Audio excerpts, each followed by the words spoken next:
Hi guys, it's Jenny, and today we're doing a daily flow using all 8 principles of the non-negotiables from where I went wrong. We're going to start off on the floor, so get down and sit however you feel comfortable. That could be on your knees, it could be on your bum, your legs out, legs in, you could be sat on some cushions. For this first exercise, we're just going to be nice and comfortable. And to be honest, it's just breathing. So it seems silly to start with breathing, but it's an overlooked principle when you're especially doing mobility work, but all training. We're going to have one hand on your tummy, the other hand on your chest. And as we breathe in, you want to feel your bottom hand, so your tummy hand, expanding. We're not just breathing into the chest, we're also breathing into the belly. And we're going to do something called box breathing, where we inhale for 4 seconds, hold it for 4 seconds, exhale for 4 seconds, and then hold it for 4 seconds. And repeat that 3 times. So I'll count the seconds. You have your hands, one on your tummy, one on your chest. Breathe in and out through your nose if possible. So let's get started. Deep breath in through the nose. 2, 3, 4. Hold at the top. 1, 2, 3, 4, and out through the mouth or the nose. 1, 2, 3, 4. Hold at the bottom. 1, 2, 3, 4. Inhale again, feeling your tummy lift. 1, 2, 3, 4. Hold at the top. Close your eyes if that helps. 2, 3, 4. And exhale. 1, 2, 3, 4. Hold at the bottom. 1, 2, 3, 4. Last one. Inhale. 1, 2, 3, 4. Hold at the top. 2, 3, 4. Exhale. 1, 2, 3, 4. Hold at the bottom. 2, 3, 4. Okay, so that's a very quick intro to some deeper breathing. You can hold each of those sides of the box for much longer than 4 seconds, but I hope you're feeling relaxed already and can see the difference that just doing 3 box breaths makes to how you're feeling. So now that we're nice and chill, let's get stretching. Starting with the neck, roll your shoulders back and down so they're not bunched up towards your ears. Tip your head to the right and then chin down and up for yeses. 2. Down again. 3. And then switch to the other side. Tilt to the left, chin down, chin up. 1. Chin down and up. 2. And down and up. 3.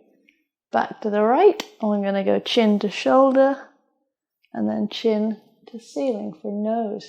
So make sure your shoulders are staying down. Chin to shoulder, chin to ceiling, that's 2. Because we want to stretch the neck.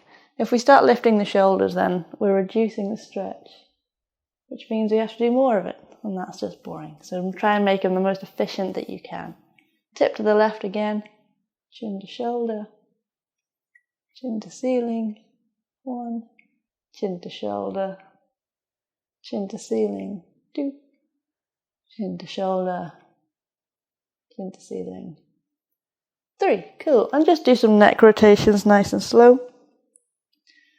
And it's good when you're doing anything is to bear in mind what you're doing, why you're doing it, and why or what you're trying to achieve. So if I'm stretching my neck, I want to make sure I'm feeling it in my neck. Rotate the other way. And that the shoulders moving away will help facilitate a better stretch. And that's the main principle behind having a wiggle. If you know you're stretching your neck but you're not feeling it in your neck, just start moving around until maybe something somewhere you find is compensating or bunching up where it shouldn't be. Nice and easy on the neck. We're going to move down to the upper back. Put your hands on your head, the back of your head, and we're going to tilt to the right so the hips stay locked. We're just going to tip our shoulders down so our left elbow is pointing more up. Then we're going to rotate, trying to put our chin to our chest to the sky. Deep breath here, exhale. Then we're going to keep going. So our left elbow is going backwards, right elbow is now going up towards the sky. Then we rotate so that our chest is pointing to the ceiling again, but this time facing the right. Deep breath.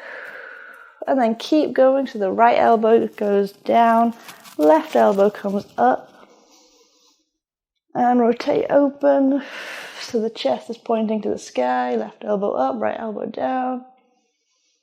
Keep going, left elbow down, right elbow up. So we're making like a figure of 8 with our elbows basically. Rotate open and then down, left arm up, right elbow down, rotate open. And you can sort of get a really smooth movement. Just making your way through that pattern. And you should feel your upper back stretching.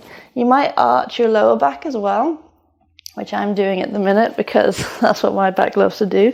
So the more, same with the neck, the more we can tuck the lower back, the more you'll feel it in your upper back. So it's not that arching your lower back is wrong, it's just we want to stretch the upper back, so we want to make sure that the movement is mostly coming from the upper back. Awesome. So now we've done a couple of openers for the top of the body. We're now going to go and strengthen the core, because these non-negotiables, it's not just how to keep your body moving well in a mobility sense, but also a strength and stability sense, which is just as important. So after all this relaxed stuff, we're going to go into a side plank. How fun. You're going to either do it from your knees or with your legs straight, and then squeeze to lift your hips up. We're going to march, top leg lifts up and down, 1. Then bottom leg lifts up, 2. If you can't do this, we're doing it on knees, and we're just going to do the top leg. 3, bottom leg, 4, 5, and 6. And then relax, drop the hips, swivel around to your other side. So we've got 2 sides of side plank, unfortunately. And then march up from your knees or from the feet. 2, 3, 4. And what we're doing here is isometric core strength. 5 and 6. Because even though we're moving our limbs, the core is staying steady and it's not doing any moving. It's staying strong while we move our limbs, which is a really cool skill to do, or to know how to do. For example, during a squat or a deadlift, all this heavy stuff, that's exactly the same thing. We're trying to keep the torso still while the limbs move. Next, an introduction to rotational core strength. So we're going to lay back, and you can keep your feet on the floor, or you can lift them up, and we're going to go down, then up. So a nice crunch. Then we're going to go down to the left, rotate onto your hip, and then up. To the right, rotate onto your hip, and back up. Then down to the center, and back up. Do that again, rotate to the left, and back up. To the right, and back up. And to the center, and back up. Good. So what we're doing in rotational core strength is moving. We're moving the core. So the core there was going through flexion in 3 different angles. Now we're going to do a little bit of anti-rotational, in which our body is going to want to move, want to rotate, and we're going to stop it. So we're going to go into bird dog. If you've seen it before, you may or may not have. So we're going to go into all 4s, tuck the lower back so we're not excessively arching. Then we're going to alternate arm and leg, left arm, left leg lifts as if we're reaching away from one another. And then we switch. So here, my body's going to want to rotate, shoulders going to want to drop, hips going to want to drop, and I just stop it. So it's similar to isometric, but it's adding a little bit of extra stimulus. There's loads of different ways that you can hit these core principles. Just keep alternating your arms and legs, by the way. We're just doing a very brief introduction to core strength and the different types today. But if you have Ultimate Core, or if you're curious about the types of core strength, you can check out Ultimate Core, and it'll give you loads of ideas and some workouts of how to improve all 4 types of core strength. So we've done 3 of them. We're going to do the last one, which is reactive core strength, which is basically balance, stability, anything that forces your body to react. And it also hits the balance principle from the non-negotiables. So we're going to start on one leg. I'm going to do my right leg. All we're going to do is hinge, as if we're doing a deadlift. But as I hinge, the back foot lifts off the floor, tap just below the knee, and then I come back up. So I'm just doing a balance with my ankle, knee, hip having to work, and my core is having to make sure that any of these wobbles that might happen are under control. 3. Back leg can be bent or straight. I have a sofa behind me, so I'm bending my foot. But if you want to be all beautiful and pretty about this, you can have a lovely straight back leg. The front leg stays with a soft bend. One more on this leg. Boop. And back up. Hey. So if you were falling during that, that's a good thing, in a way. That means you're working. If you're having to correct yourself and you're wobbling all over the show, that means you're building strength. So don't worry if you were falling on that one. Same thing on the other side. Left leg planted, hips move back. I tap just below the knee and back up. On a hinge movement like this, you want to feel the hamstring working, the glutes working. You don't want to be rounding your back per se, because that's not what we're trying to do here. Again, it's not particularly wrong. You can, of course, round your back as you fall forwards, but we're trying to get some hamstring and glute engagement to work with the core as it stabilizes. I think that's 3. Is it? Is that 4? 3? We'll do 2 more anyway. 4. And 5. You might find that your foot gets quite tired, which again is why balance is one of the key principles, because if you're walking, running, anything like that, you want strong feet. And balance is such a nice, simple way of getting not only your reactive core strength, but also feet, ankle, and hip stability. Back down onto the floor, we finished with our core strength. That was all 4 principles hit, nice and easy, very quickly, but this is just a daily flow. Not going to go too crazy. And we're going to move back into our mobility. So let's do some shoulder rotations on all 4s, keeping my elbows straight. I'm rolling my shoulders like this, but my hands are blocked. So you've got to try and get the movement coming from the scapula, not the neck, not just bobbing up and down, not the elbows. Nice and smooth from the shoulder blades. If this is seeming impossible right now, don't worry, you will get better with practice. But you can try isolating the movements, so you're just going up and down with the chest, expanding the back, reaching your upper back to the ceiling, and then bringing your shoulder blades together, dropping the chest. And you can do the other way, so you bring your shoulders up to your ears, and then shoulders down to your hips. And then as you get better at those 2 movements, you just start to link them together in a circle. And switch directions. Now going backwards.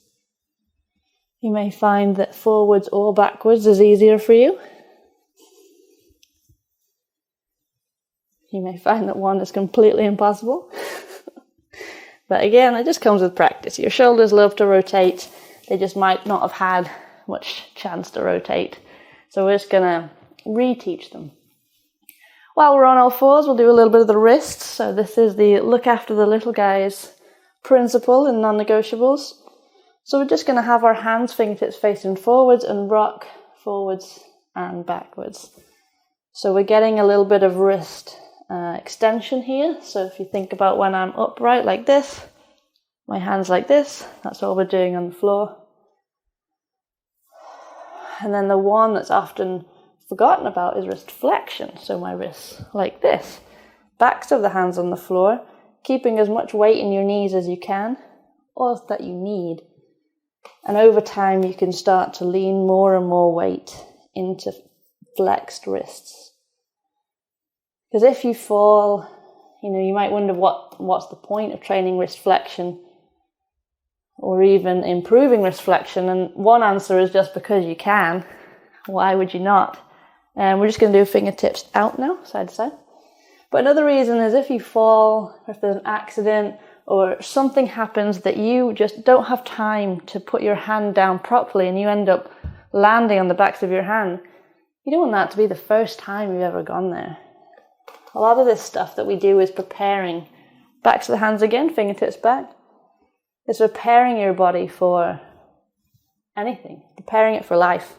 Those little things that happen that you don't know, you don't expect. Fingertips back, this time palms down. And that's why we work on this stuff, so that we are built for life. I think that's someone's slogan. But it's true. We don't know what's going to happen, so let's just prepare for it all. Then rotate your hands. Rotate your wrists.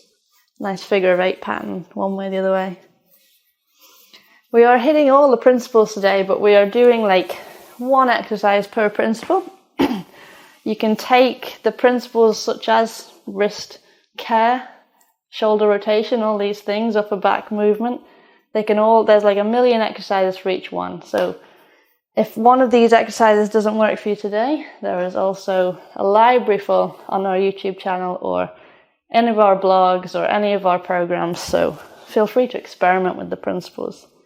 Next is hip rotation. So I'm already in the 90-90. You may have joined me, but if not, try and get to a 90-90 where one leg is externally rotated, the other internally rotated, outside edge of the leg on the floor, inside on the floor. Lean back as much as you need, or sit up nice and tall, and we're just going to switch to the other side. Ideally, without putting the hands on the floor. You may be able to do this. You may be supporting yourself. Either is good. We just want the hips to rotate in the sockets. And to make sure, again, that it's not cheating, but that we're getting the most out of the stretch, doing what we want to do, try and minimize torso movement. So as I go over, I'm not also turning my whole body. I'm going to keep my body fairly static, and then the hips are the things that rotate around me. And again, if you can do it without your hands, even better. Nice. Good job. If you get a bit crampy, totally normal. Even though, like your shoulders, your hips love to rotate, they are ball and socket joints. It's one of those things that we just don't really do. We do a lot forward and backwards. Don't often do this side to side motion. It's really, really nice just to spend 5 minutes here. We're not going to today, don't worry. We're finishing off on this last one more switch. But I do have another follow along on YouTube that you can do where it's just 5 minutes in the 90-90. We're going to pop up and do some ankle stretches, another one of the little guys.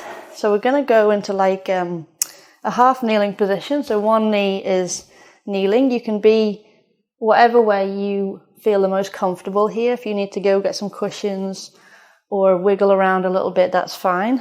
But basically, we want one leg facing forwards and one leg out to the side. Then we're going to stretch this ankle, the ankle that's going out to the side, just by leaning into it. And we can sort of relax and lean onto our leg so that our body weight is helping give that little ankle stretch. Keep the heel down. Otherwise, again, we're not being very efficient with our stretch. If the heel is lifting, we're reducing the angle of this ankle like this. So we want to keep it the maximum angle and just lean. So here we're doing a stretch for the ankles. As you probably can feel it. You may feel it up the back of your leg, the Achilles and the calf. And of course you can also do stability and strength for your ankles. So taking the principle of look after the little guys, you would come to learn what you need. Do you need ankle flexibility or do you need ankle strength?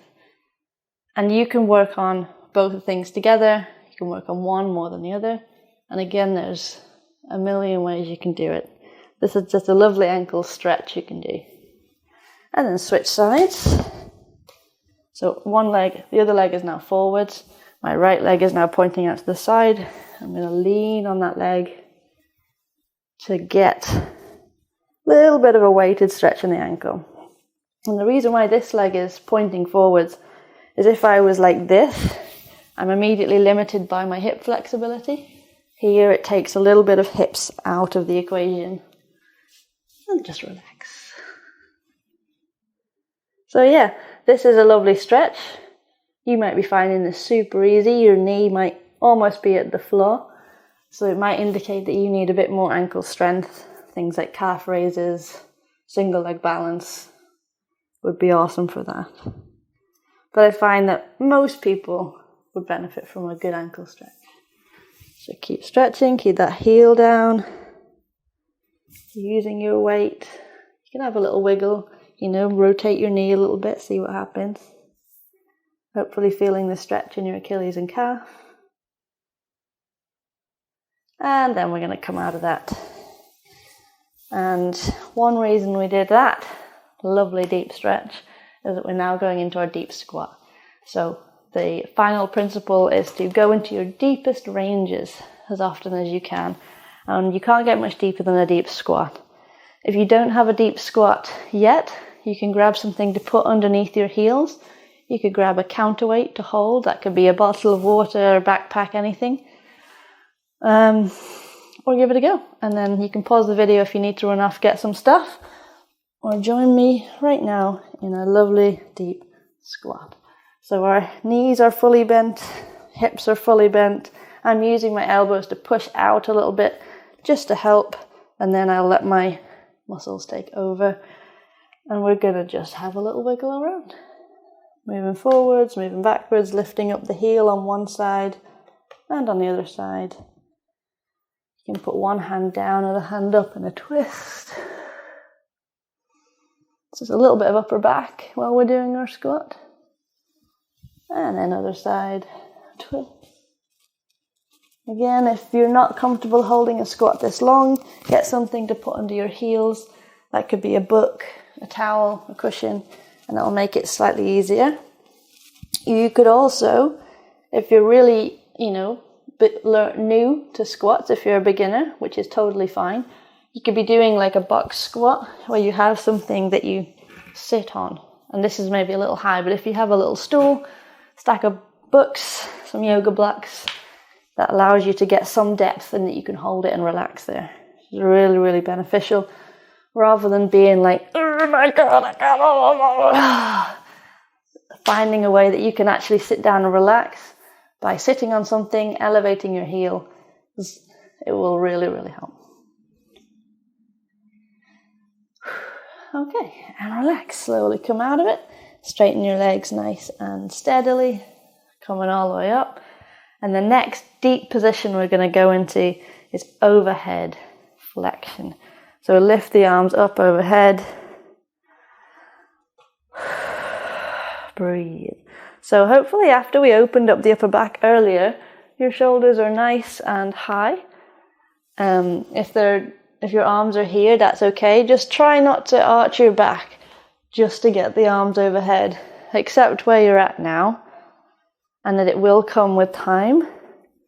And just practice, opening the upper back more and more, getting control over the scapula with the rotations. While we're here, we're going to do a side stretch. So grab the left wrist with the right hand, pop the hip out to the side, stretching the lat, the obliques. And then other side, trying to move my mic down. Grab the right wrist with the left hand, pop that hip out to the side.